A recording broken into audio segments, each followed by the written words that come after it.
Muito bem, queridos, abram suas Bíblias em Colossenses. Colossenses, nós vamos ler a palavra de Deus. Capítulo 3.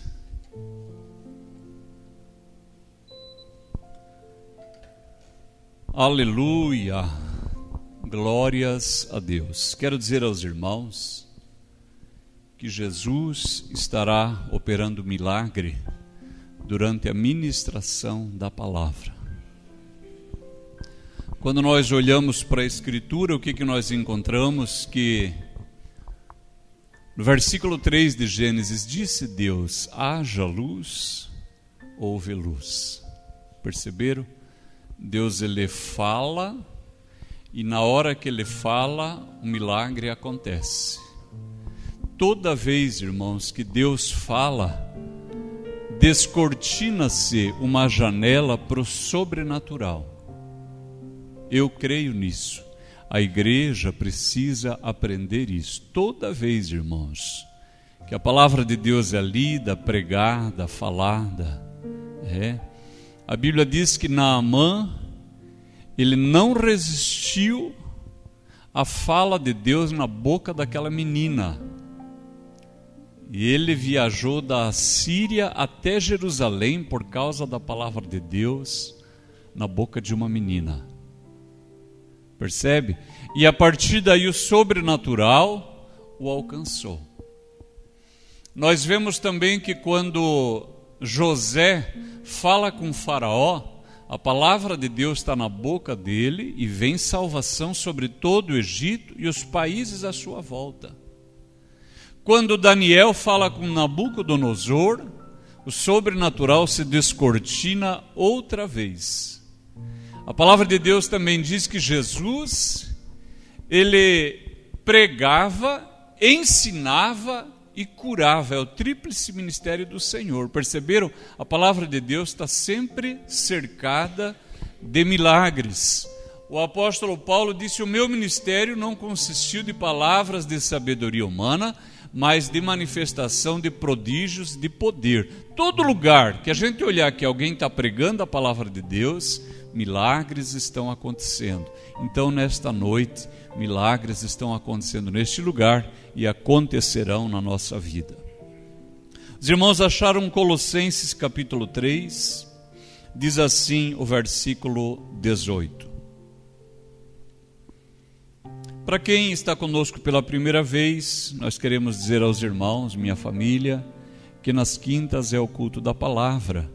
Então a gente sempre vai estudando os textos sucessivamente e agora nós estamos nessa porção de Colossenses. 3 de Colossenses, verso 18. Vós, mulheres, estáis sujeitas a vosso marido, como convém ao Senhor. Vós, maridos, amai a vossa mulher, e não vos irriteis contra ela. Vós, filhos, obedecei em tudo a vossos pais, porque isto é agradável ao Senhor. Vós, pais, não irriteis a vossos filhos, para que não percam o ânimo. Vós, servos, obedecei em tudo a vosso Senhor, segundo a carne, não servindo só na aparência como para agradar aos homens, mas em simplicidade de coração, temendo a Deus. E tudo quanto fizerdes, fazei-o de todo o coração, como ao Senhor e não aos homens, sabendo que recebereis do Senhor o galardão da herança, porque a Cristo o Senhor servis. Mas quem fizer agravo, receberá o agravo que fizer, pois não há acepção de pessoas. Amém. Esse texto, irmãos, eu não sei como é que diz aí na sua Bíblia. O meu título traz assim: os deveres domésticos. Tem mais alguma Bíblia que traz esse título? Os deveres domésticos. Fala da relação que há dentro de uma casa. Nós achamos um pouco estranhos, porque diz assim: o servo obedeça em tudo a vosso Senhor. E a gente é inclinado a pensar o servo como um funcionário, ou um empregado doméstico, ou uma empregada, mas aqui esse texto não está falando disso, ele está falando assim, o escravo. Então vamos situar aqui. Então aqui nós estamos olhando uma casa do século I da era cristã, onde tem marido, tem esposa, tem filhos e tem escravos. É um pensamento muito interessante, não acha? É uma casa onde tem escravos.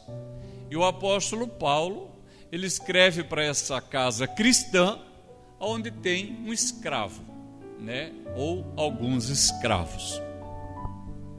Então, em primeiro lugar, irmãos, nós temos que pensar o assunto dessa palavra.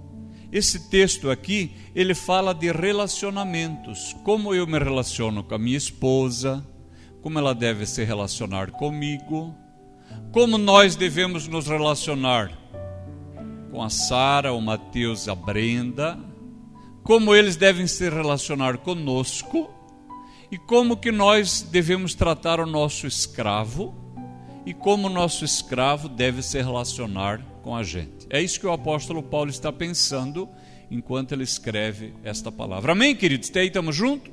Então, essa palavra é sobre relacionamento. É uma palavra maravilhosa, irmãos, porque o ser humano é um ser relacional. Nós gostamos de nos relacionar com pessoas. A gente gosta de estar perto de pessoas, conversar com pessoas, ver o rosto, ouvir a voz, mesmo que às vezes a voz ou a fala do que fala soe estranha. Hoje nós tínhamos alguns trabalhos lá em casa e a pastora então tinha chamado as crianças para acordarem, nos ajudarem nos trabalhos. Ninguém tinha acordado e aí ela colocou uma música para eles despertarem e eu e a pastora já estávamos tomando café. De repente, quem surge na cozinha? O Mateus. E qual que é a primeira fala? Tem pão? Eu falei, bom dia para você também, rapaz. A primeira coisa, tem pão? Eu acho que ele estava desesperado de fome. Ainda que a fala tenha sido cronologicamente inapropriada, é uma delícia ouvir a voz de um filho, não é verdade? Aqui quem é pai sabe que delícia que é você ouvir seu filho fala, se relaciona. Então, essa palavra aqui, ela está tratando de uma casa do século I. E nós podemos olhar para essa carta do apóstolo e nós vamos identificar algumas coisas que nós podemos dar uma polida na nossa casa. Não é que a gente não saiba ou que seja algo novo, mas é que se renova. Outro aspecto que nós temos que observar é que esse escrito, essa perícope, a gente já falou com os irmãos sobre o que é uma perícope. Esse escrito ele não finda no versículo 25, mas ele finda no versículo 1 do capítulo 4. Os irmãos observam? Olha lá o que diz assim: vós, senhores, fazei o que for de justiça e equidade a vossos servos, sabendo que também tendes um Senhor nos céus. Amém.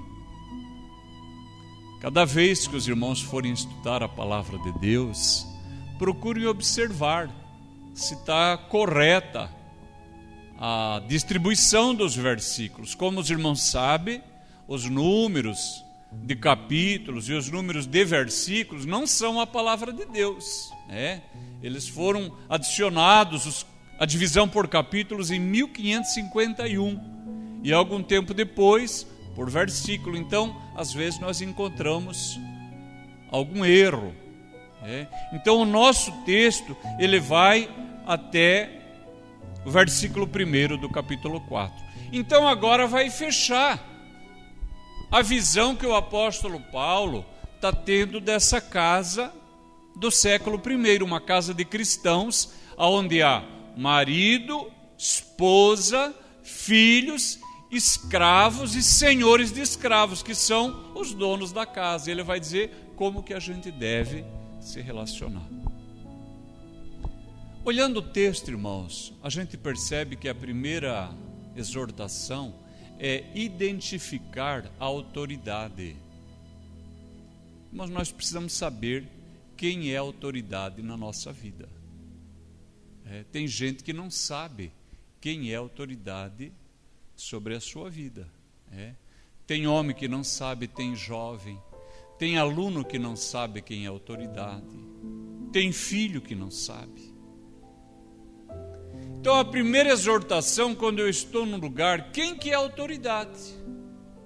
E eu devo me relacionar corretamente com essa pessoa. Se eu tiver uma boa relação com a autoridade, a minha vida ela vai ser ordenada. Eu lembro um dia que eu estava em Chapecó e eu precisava recolher um documento do veículo, e eu fui ao Detran e por equívoco eu recolhi com um código errado e o dinheiro foi. E aí quando eu vi já tinha ido. Aí eu me dirigi a uma mesa, eu falei: moço, eu fiz um crédito com o código errado, como é que eu faço para recuperar o meu crédito, o meu dinheiro e pagar corretamente? Ele disse assim: fala com aquele moço ali, ele já faz na hora para você, diga que o Marquinho mandou. Eu falei: moço, eu precisava estornar esse débito aqui, esse crédito, precisava estornar esse crédito para eu fazer corretamente, para recolher as taxas e liberar meu carro. Ele falou: tá bom, você pode passar na quarta-feira. Era uma segunda-feira. Eu falei: o Marquinhos disse que faz na hora. Ah, então eu vou fazer já. Eu não sabia, eu falei com o Marquinho, na verdade o Marquinho era o Marcão, porque ele era a autoridade. Se o Marquinho falou que estorna na hora, então tem que fazer na hora. Para tudo e atende um estranho, não por causa de mim, por causa da autoridade. Às vezes alguém reclama que a sua vida vai mal, na empresa, no trabalho, na escola, na igreja, na família. A pessoa não identifica, ele tem problema com a autoridade. Ele está sempre criando problema para a autoridade. Um dia, o gerente de uma agência me chamou e falou assim: Enéas, o José quebrou o braço, pegou 40 dias de atestado. Ele falou assim: você sabe que nós estamos com um problema de funcionário, nós não temos funcionário, nós não podemos contratar. E é pouca gente para tanto serviço. O sujeito quebra o braço, vai ficar 40 dias em casa. Ele podia vir na agência, atende telefone pelo menos, se interessa. Mas a pessoa acha que é esperta. Não, porque eu estou no meu direito, a lei diz, o médico me deu. Tudo bem. Irmãos, dali poucos meses, no mesmo ano, teve mais uma foiçada. Adivinha quem foi? O José. Agora, olha a diferença. Eu tinha um sócio. E um dia ele foi ajustar uma antena de televisão em cima da eletrônica, e ele era uma pessoa mais velha que eu e mais pesada. Ele caiu lá de cima, quebrou as telhas, quebrou o forro e parou lá dentro. Quebrou o pé. Irmãos, ele quebrou feio o pé. Ele ficou uns 4, 5 dias em casa engessado, e todo o resto do tempo ele vinha trabalhar, com o pé lá em cima de uma cadeira e trabalhando. Perceberam? Nós temos que pensar: quem que eu quero ser? Eu quero ser sempre a pessoa que é mandada, ou eu quero assumir um papel de liderança? Se eu pensar igual empregado a vida inteira, eu vou ser empregado a vida inteira. Aqui eu já brinquei com alguém, a pessoa fala assim, comecei a trabalhar em tal lugar, estou contente, e eu brinco assim, já está mandando em alguém lá? Por quê? Porque um sinal de que você está subindo é que você está conquistando um lugar de autoridade. Mas às vezes nós passamos a vida pensando igual empregado. A hora de sair é 6 horas, 5h50 eu já estou rodeando o cartão ponto. Na verdade eu odeio o meu trabalho, odeio aquele lugar, eu quero vazar. Quando tiver uma promoção, acha que uma pessoa assim vai ser contratada? Não vai, irmãos, não vai. Porque aqui quem é chefe sabe, o chefe entra antes e sai depois. Eu fui chefe um monte de vezes em vários lugares. E o Senhor me pôs como pastor aqui nessa igreja. E antes que vocês chegassem, eu cheguei e limpei esse banheiro, e liguei as luzes, e arrumei as cadeiras, perceberam? E quando a maioria de vocês estiver ido embora, eu vou estar aqui ainda. Quem que você quer ser lá no lugar onde você trabalha? A que nível você pretende chegar? Então, identifique a autoridade, olhe para ele, aprenda com ele. Decida ser uma pessoa que relaciona com a autoridade. Aqui o apóstolo Paulo, ele tem em vista uma família. Ele fala assim, vós mulheres, estáis sujeitas a vosso próprio marido. Já começa. Quem que gosta disso, irmão? Fala aí, irmã. Ou agora uma palavra que eu gostei, aleluia. As irmãs quiseram jubilar agora. Pastor, fala mais, fica nesse texto aí mesmo. Vós mulheres, estáis sujeitas, estáis subordinada a vosso próprio marido. Veja no seu marido uma autoridade. Eu sei que aqui não tem, né? Mas você já deve ter visto aquela mulher que o marido está contando uma história e o marido fala assim, na terça-feira nós fomos no centro, ela interrompe, não foi na terça, foi na segunda. Pois é, na segunda a gente foi no centro, e aí entramos nas Americanas. Não foi, foi no Banco Itaú. Pois é, primeiro a gente entrou no Banco Itaú, depois nós fomos nas Americanas, que eu queria comprar um sapato, um tênis um tênis. Nunca viu isso aí, né? É que aqui em Londrina não tem. Entendeu? Aí chega uma hora que ele fala assim, amor, conta tu. Ela acha o máximo, eu vou contar. Essa esposa, ela não percebe que ela tem um problema com a autoridade. Meu pai era um homem santo, irmãos, e repousava uma autoridade nele. E eu via algo especial nele, entre outras coisas, que eu aprendi. Ele estava num círculo, ele começava a contar uma história, alguém interrompia, ele esperava, aí ele tentava contar a segunda vez, era o máximo. Se alguém interrompesse de novo, ele não falava mais. O que o senhor estava falando? Não, é só um pensamento que eu tive, está tudo bem. Ele não contava mais, porque ele sabia a autoridade que ele era. Mas tem gente que não reconhece a autoridade que tem, não sabe, e não percebe a autoridade do outro. Um dia uma irmã numa igreja, que eu e a Auriana apacentamos, ela falou assim, pastor, eu queria que o senhor fosse na nossa casa, porque eu já evangelizei meu marido, já orei por ele. Não adianta, eu jejuo, eu oro, eu evangelizo, ele não vem na igreja, não tem jeito. Eu falei, não, irmã, eu vou lá sim, vamos conversar com ele. Aí eu fui. Irmãos, eu tentava falar com o marido dela, era impossível. Impossível, não conseguia falar com o marido. A irmã, ela queria contar tudo. Ela sabia tudo. Aí no culto que sucedeu a minha tentativa de visita ao esposo da irmã, eu chamei ela, chamei um presbítero e falei: irmã, eu quero orar com a senhora, pela senhora, quero que o presbítero me ajude. É muito difícil que seu marido se converta, irmã. A senhora não respeita ele, na verdade não respeita nem a mim, porque eu não fui visitar a senhora, eu fui visitar seu marido, atendendo um pedido seu.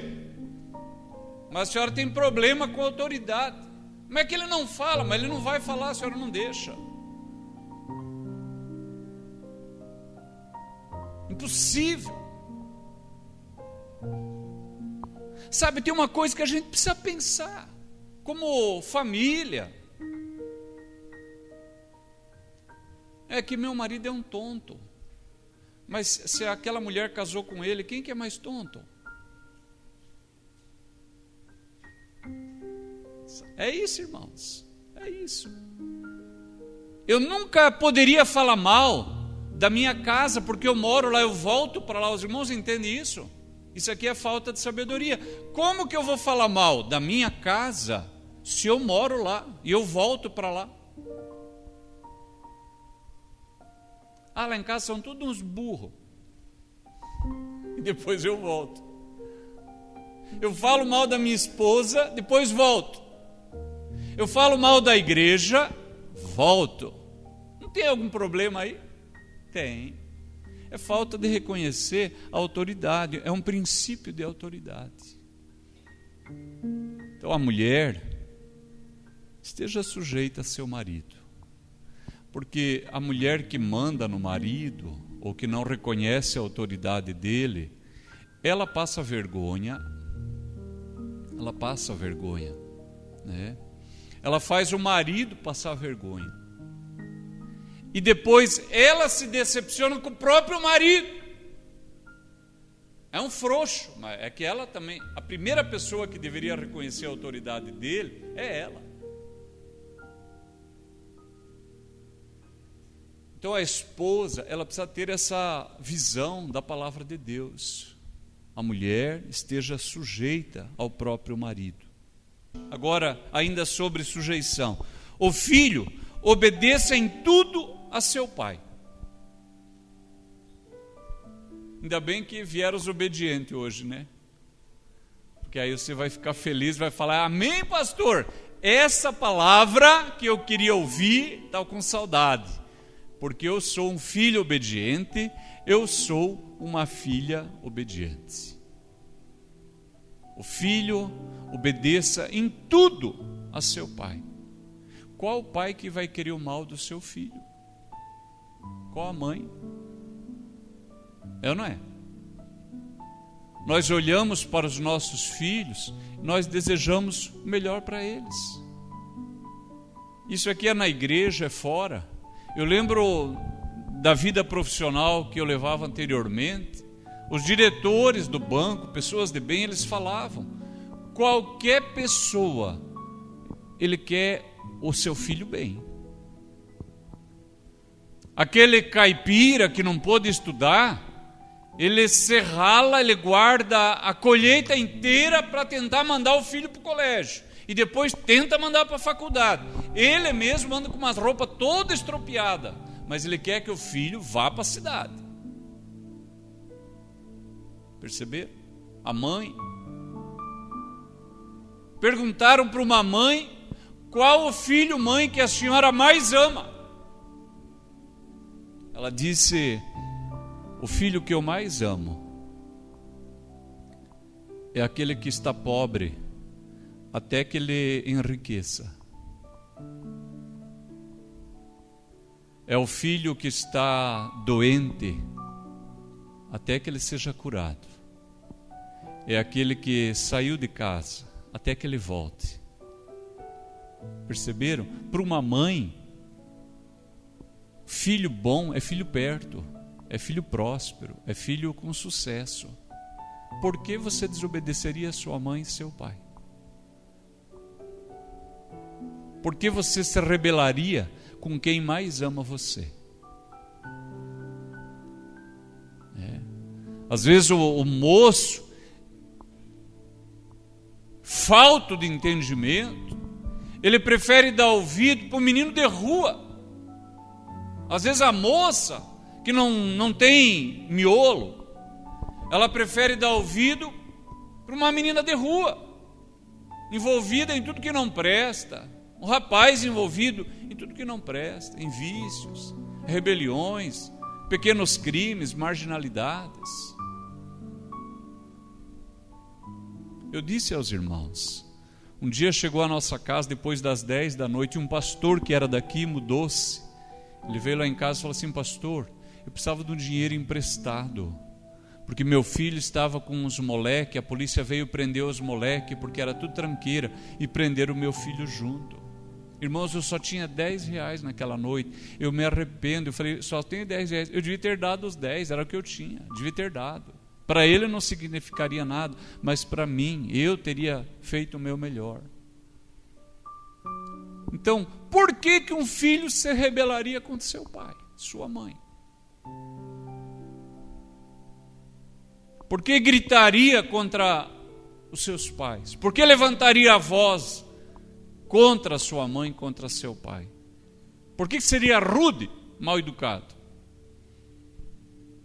Vós, filhos, obedecei em tudo a vossos pais. Vós, servos. Aqui, irmãos, nós vamos fazer uma adequação. Vamos fazer uma ponte para que essa palavra que tinha um sentido no século I tenha um sentido para a gente agora. Então, você que é empregado, você que é funcionário, né? Hoje acho nomes bonitos, né? É colaborador. Você que é colaborador lá na empresa, obedeça tudo, em tudo a seu patrão. Aqui quem é chefe sabe. Tem um tipo de subordinado que você fala vai, ele vai, você fala vem, ele vem, se fala traz, ele traz, leva, ele leva. E tem um tipo de subordinado que ele fica mascando o tempo inteiro. Você manda, o cara enrola, e faz de mau gosto, e faz enrolando. Quem é chefe aqui por muito tempo, já teve gente assim, trabalhando para si. Aquilo vai te dando um esgotamento da sua paciência. Até que um dia, se você tem autoridade, você demite.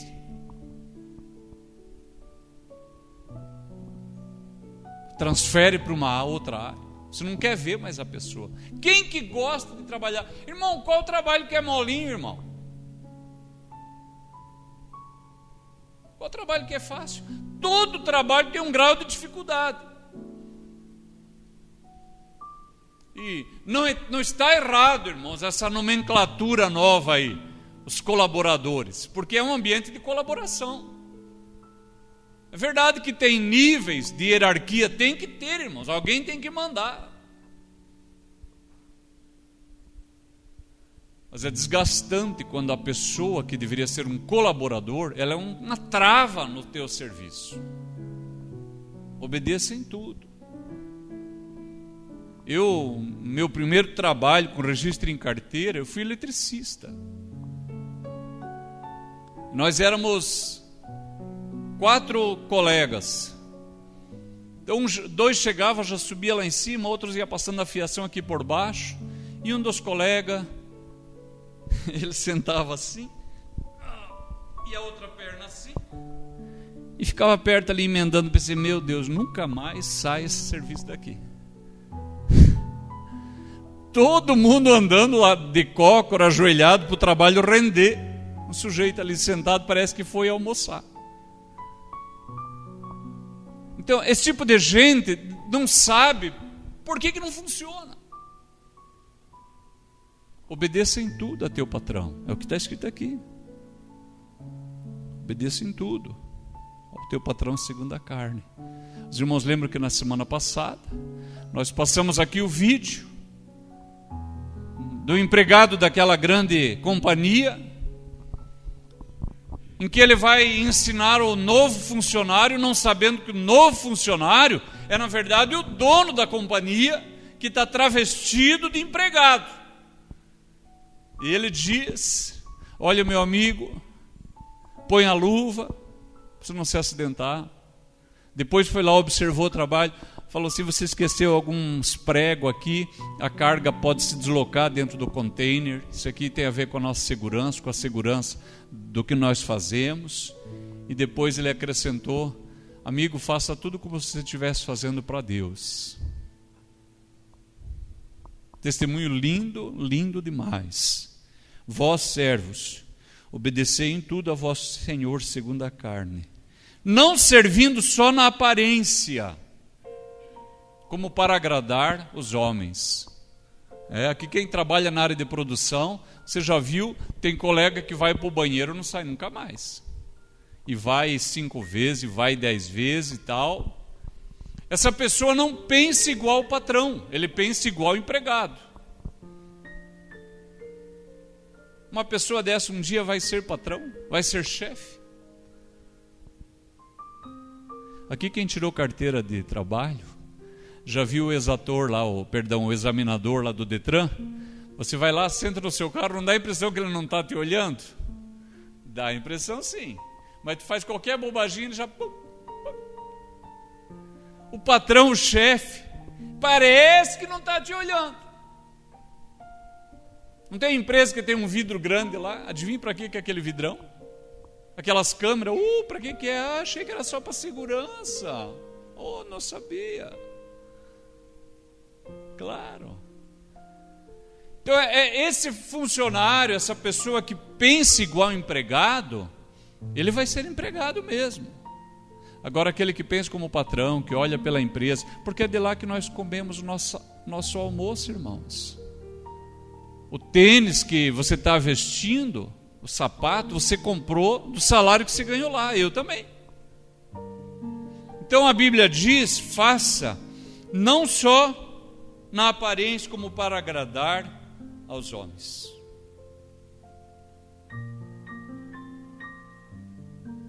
Agora, nós podemos notar que nessas relações, além de identificar a autoridade, tem emoções envolvidas. Diz assim, agora sim, no versículo 19: vós, maridos, amai a vossa mulher. Amai a vossa mulher. Eu vou me divorciar, não gosto mais da minha mulher. Sabia que isso não é mais uma opção sua? Não é mais. Depois que você casou, você não tem mais a opção de não gostar, porque o mandamento de Deus é que o marido ame a mulher. Mas é que eu não gosto. Não interessa. Porque amar é mais do que um sentimento. Amar é uma decisão do coração. Eu posso amar alguém e eu posso odiar alguém. Eu já tive a experiência, espero não ser o único, de, havendo detestado uma pessoa, em algum momento eu deliberei, eu decidi. Bom, eu vou ter que trabalhar mesmo com a pessoa, ou eu vou ter que conviver por isso e por aquilo, quer saber? Eu vou achar um jeito de gostar dessa pessoa. E depois eu começo a gostar. Só eu que tive essa experiência ou mais gente já teve? Mais gente. Você muda as suas afeições. Então a Bíblia diz, marido, ame a sua mulher. Ame ela, cuide dela, trate bem, beije ela, se relacione adequadamente com ela, se importe com ela, seja gentil. Não é assim que a gente trata quem a gente ama? Seja gentil, seja cortês, seja elegante, seja fino, tenha um trato apropriado. Pergunte como essa pessoa está. Diga, eu te amo. Diga, eu gosto de você. Como são lindos os seus olhos. Se não são, profetize. Faça uma declaração de fé. Hoje todos nós queremos ficar ricos, então a gente gosta de palavra profética, né? Declare, o dinheiro está vindo, e aí o cara crê mesmo, né? O cristão abraça essa palavra. Bem, profetize para sua esposa, como você está bem, como você é linda, eu admiro isso em você. E sabe o que vai acontecer? De tanto falar, você vai acabar acreditando. E a esposa que ouve, de tanto ouvir, ela vai começar a se cuidar melhor, né? Vai ver a sua saúde, seu peso, sua disposição para a vida. Ela vai começar a se cuidar mais, se cuidar melhor. Perceberam? Você ama. É uma ordem da palavra de Deus. Marido, amai vossas mulheres. Em 1 Pedro, se você quiser abrir a sua Bíblia, no capítulo 3, diz assim, se não, apenas ouça. O versículo 7. Pode abrir 1 Pedro 3, nós vamos voltar depois lá, tá?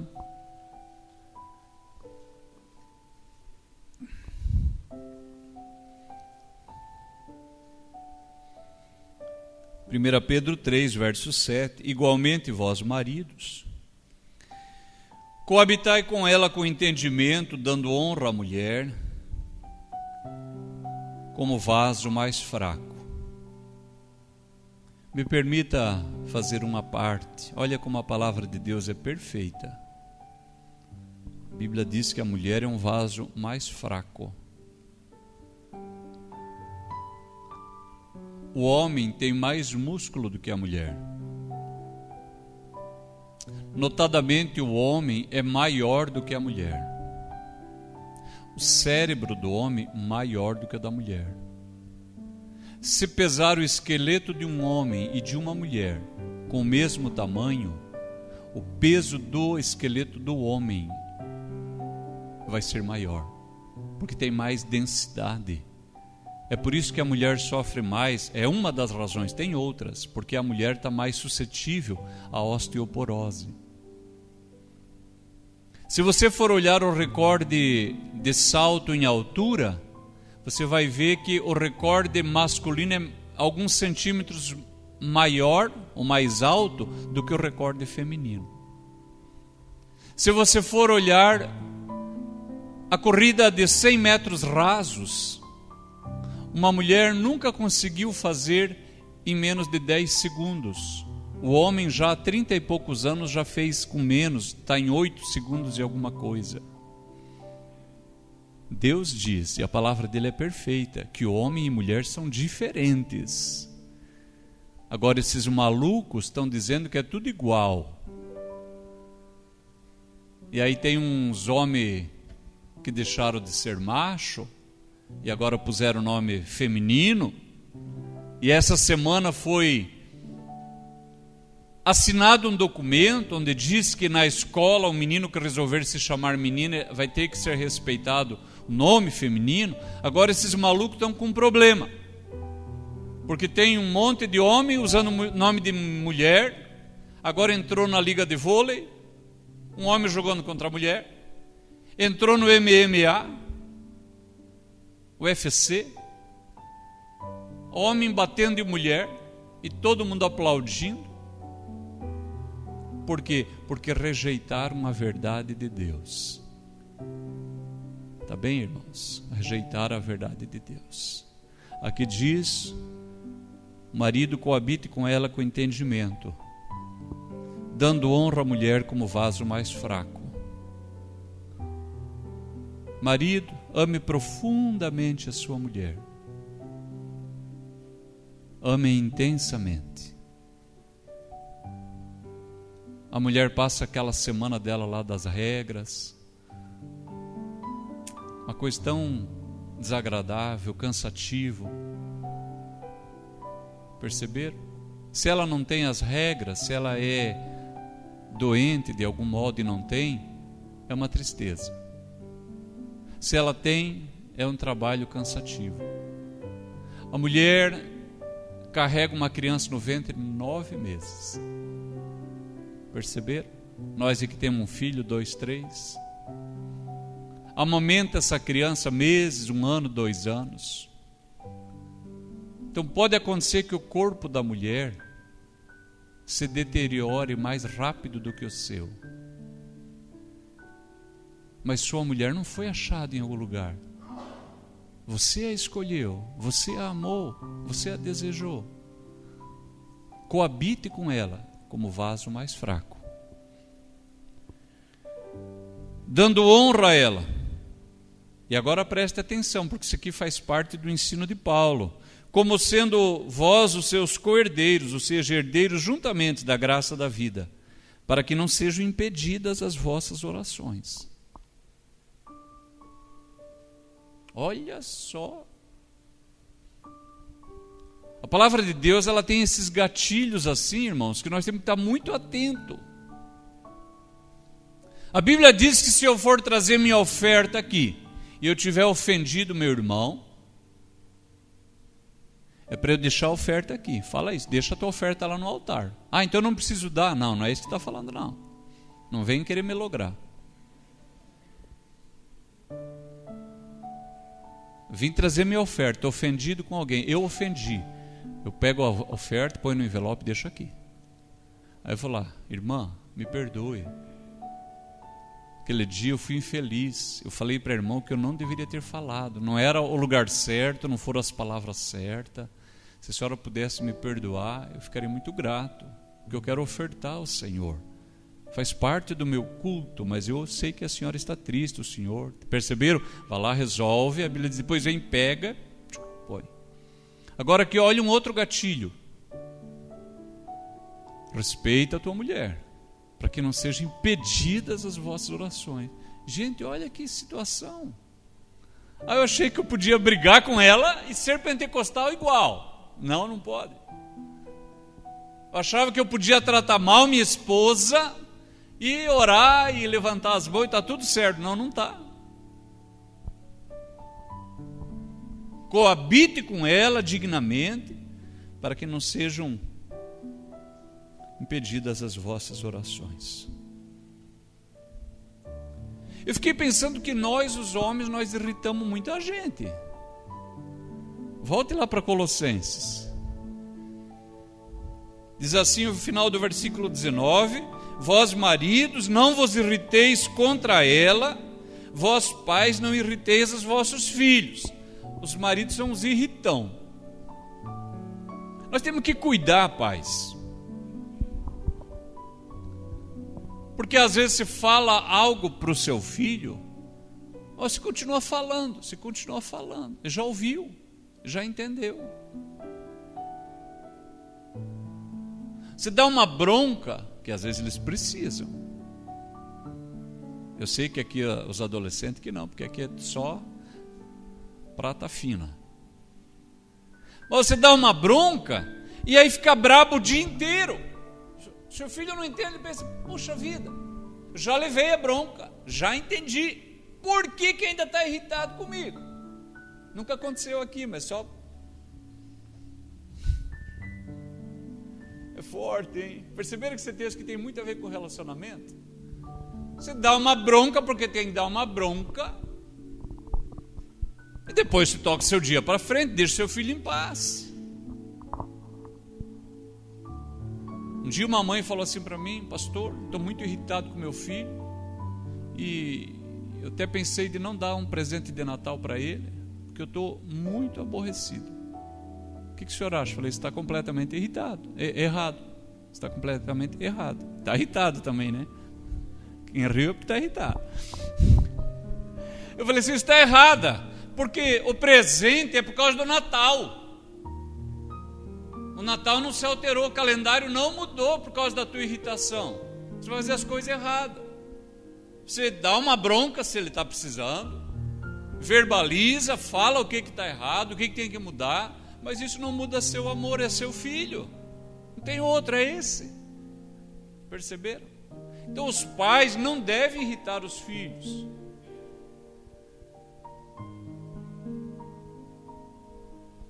Interessante que nós, os maridos, não é para se irritar nem com a mulher, nem com o filho. Nós somos irritão, irmãos. Olha, tenha paciência comigo, obrigado. Irmão, essa palavra não é dada à toa. O que será que irrita tantas mulheres, as esposas? O que será que irrita? O que a gente faz que irrita? Às vezes precisa ter um diálogo. Às vezes o marido nem percebe. O marido não percebe. Às vezes o marido quer se intrometer muito nas coisas da casa. Quer dizer como é que é para ser as coisas dentro da casa. Por que você está cozinhando isso? Por que você está fazendo aquilo? Por que não tirou do forno ainda? É um assunto da mulher, irmão. Ela que sabe lá como é que faz. Tem marido que fica e dá palpite, e dá opinião. A mulher pensa, puxa vida, por que esse homem não sai? A Oriana no começo ela estressou comigo. Porque nós casamos e eu ia viajar, ia trabalhar. Mas quando eu fui trabalhar na igreja, eu passava muito tempo dentro de casa. Os irmãos sabem que eu ainda não tenho escritório. Meu escritório é na cozinha. Quem já foi lá em casa sabe. Então, ela nunca falou nada. Depois de anos, ela falou, Inés, eu vou falar para você. No começo, eu me estressei contigo. Pensei, meu Deus, esse homem está muito perto daqui, meu pai.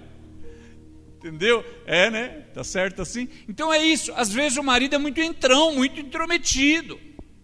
Deixa a mulher fazer as suas coisas. E nós, os pais, agora maridos de novo, os irritão aí, eu também. E as mães, então os pais, pais e mães, não é para ficar irritando os filhos. Aqui diz, para que eles não percam o ânimo. A criança fica aborrecida, fica desanimada, o filho fica desanimado. Estar em casa é motivo de estresse. Minha mãe não pode me ver quieto, já acha uma coisa para eu fazer. Você nunca pensou isso, só estou aqui conjecturando. Porque, irmão, fala a verdade, nós que somos pais, somos mães, não tem hora que a gente quer sentar num lugar e ficar quieto? Eu já disse aos irmãos, às vezes, eu chego em casa, eu assisto televisão, um programa lá, não é nem pelo programa, irmão, eu quero ficar um pouco quieto, ficar lá quieto. Às vezes o filho também está cansado, filho também às vezes teve um dia ruim, às vezes a namorada deixou dele, o namorado deixou dela, deu um problema lá no trabalho, eles são gente. Então a palavra de Deus, amém, queridos? É Bíblia isso, amém? Está na palavra? Não é para nós irritar os nossos filhos. Então na sua casa, se às vezes tu observar que está irritando, para de irritar. Deixa o seu filho tranquilo. Só que daí diz assim, versículo 1 agora do capítulo 4. Vós, senhores, fazei o que for de justiça e equidade a vossos empregados. Agora nós estamos usando essa palavra. Então o patrão, ele deve ser justo com o empregado. Irmãos, nós usando agora a mesma ideia do Novo Testamento de um escravo, durante muitos milênios, irmãos, durante os séculos, muitas pessoas não viam o escravo como gente, como pessoa. E quando eu falar escravo aqui no sentido bíblico, não pense pessoa negra, não é isso que está falando, não. Porque é bem possível, é mais certo pensar que Paulo tinha em mente um escravo branco. Amém, queridos irmãos? Estão entendendo isso aqui? Essa experiência do escravo negro, isso aqui já é uma coisa que mais no final do século 14, 15, 16. Aqui não, aqui era escravo branco. Os chamados eslavos, habitantes da Europa Central. Então, era essa gente. Então, eles olhavam o escravo como uma peça do mobiliário, como uma coisa. Irmãos, tinha gente que via o índio como parte da paisagem. Os exploradores, quando eles iam desenhar uma paisagem, eles desenhavam um índio. Desenhava a árvore, o rio, a pedra, o cavalo, o índio, a vaca. O índio fazia parte da paisagem, não era a parte da civilização ou da população. O índio era parte da paisagem. O escravo aqui é a mesma coisa. E nós temos que cuidar com isso, irmãos. Porque às vezes nós olhamos um funcionário nosso, um empregado, às vezes uma empregada doméstica, e nós nos comportamos mal em relação a essa pessoa. porque ela é uma subordinada, uma pessoa que às vezes aos nossos olhos ela não tem valor, e muitas vezes essa pessoa não é reconhecida. Aqui as irmãs que trabalham em casa há muitos anos sabem, você viu o filho da patroa crescer, você fez mamar, fez mingau, fez sopinha para ele, lavou a roupinha, você está ligado com essa criança. Às vezes o patrão não está, às vezes o patrão não reconhece, mas e Deus? Então agora vamos deixar a palavra transportar nós um pouquinho. José foi vendido como escravo. Não era nada, irmãos. Deram 20 moedas pelo rapaz, venderam os próprios irmãos. Tinha valor nenhum. Tchau. Vender igual vende um burro, igual vende uma junta de boi, um animal de carga. É isso, irmãos. Foi assim que ele foi vendido. Deus via ele assim? Não. Ame a Deus, irmão. Ame a Deus. Quando você cantar lindo és, dilate a sua boca, abra seu coração, lindo és. Nosso Deus é sempre justo. Aleluia. Sua bondade, sua misericórdia são para sempre. Deus olhou José lá no cárcere. A Bíblia diz que Deus abençoou o cárcere, a tal ponto que o carcereiro não tinha preocupação com mais nada. Deus abençoou ele na casa de Potifar, e depois Deus exaltou ele. Quer ver uma outra experiência? Quando Abraão e Sara descem para o Egito, quando saem de lá, eles trazem de lá uma escrava, Agar. Ela não era nada, irmão, ela era uma bacia, um banquinho para pôr o pé. Se os irmãos leem o texto, os irmãos vão ficar chocados com a narrativa, porque diz assim: Sara deu Agar para Abraão. É como se fosse, vou dar para você, pode usar. Agar não é consultada, irmãos. Ela não tem poder de fala. Na verdade, ela é só um objeto onde vai ser gerada uma criança, e a criança não vai ser dela. A criança é do dono. Observaram? Então, naquela cultura, Agar não era nada também. Ela era paisagem. Ela fazia parte do mobiliário. Abraão pode usar. Deus viu assim? Quando ela se vê grávida e Sara se irrita com ela e manda ela embora, o anjo vai lá falar com ela. Fala assim: ô Agar, volta para tua senhora. Volta para tua senhora. Você vai ter um filho. O nome dele vai ser Ismael. Deus é maravilhoso, irmãos. Aquela que não era nada para ninguém, para Deus ela é alguém de valor. Os anos passam, ela tem um menino, outra vez Sara manda ela embora. Abraão se comporta muito mal em relação a ela, e quando ela está lá no deserto, o menino morrendo, aparece um anjo e chama ela: Agar, Agar, o que é que tens? E a Bíblia diz que Deus abriu os olhos da escrava, aquela que não era nada, e ela viu um poço. E o Senhor falou assim: levanta-te, toma o menino pela mão, porque dele eu farei uma grande nação. Meu irmão, minha irmã, nós precisamos nos associar com o pensamento divino, respeitar as pessoas que Deus respeita, amar as pessoas que Deus ama. Tem alguém trabalhando para você? É uma empregada doméstica? Você é chefe lá no teu trabalho? Nunca esquece. Aquela pessoa que trabalha para você, ou que você tem algum nível de autoridade sobre ela, Deus ama ela, tá? Nós temos que ter isso em mente, porque esse texto ele fala que todos nós estamos debaixo de autoridade.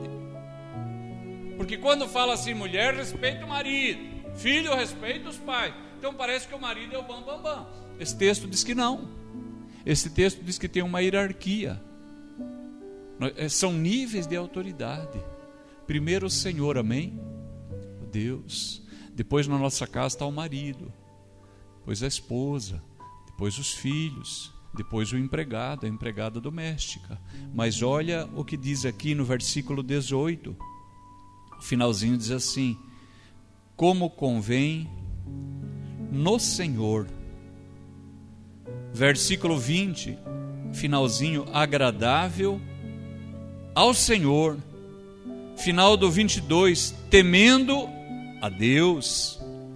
23, como ao Senhor e não aos homens. E no capítulo 4, sabendo que também tendes um Senhor nos céus. Opa! Perceber? Eu tenho um nível de autoridade, que Deus me deu esse nível. O senhor tem, a senhora tem, o moço tem. Mas nós todos temos uma autoridade acima de nós.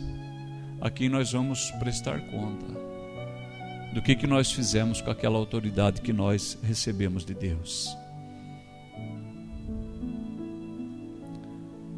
Eu só quero finalizar, volte um pouquinho em Filipenses, capítulo 2. Filipenses, capítulo 2, diz assim a palavra de Deus. Nós vamos ler o versículo 5. Filipenses 2, 5. De sorte que haja em vós o mesmo sentimento que houve também em Cristo Jesus, que sendo em forma de Deus, não teve por usurpação ser igual a Deus, mas aniquilou-se a si mesmo, tomando a forma de servo, fazendo-se semelhante aos, e achado na forma de homem, humilhou-se a si mesmo, sendo obediente até a morte, morte de cruz. Pelo que também Deus o exaltou soberanamente, e lhe deu um nome que é sobre todo nome, para que ao nome de Jesus se dobre todo o joelho dos que estão nos céus, na terra, debaixo da terra, e toda língua confesse que Jesus Cristo é o Senhor, para a glória de Deus Pai. Aleluia. O exemplo perfeito de servo, de autoridade e de quem reconhece a autoridade nós temos em Cristo. A maneira como Jesus se relacionou com a autoridade, a maneira como ele é autoridade e como ele se fez servo, glorificou e glorifica a Deus. Que a sua vida, a minha vida, nos ajude a viver de tal modo que Deus seja glorificado em nós por causa de Cristo Jesus.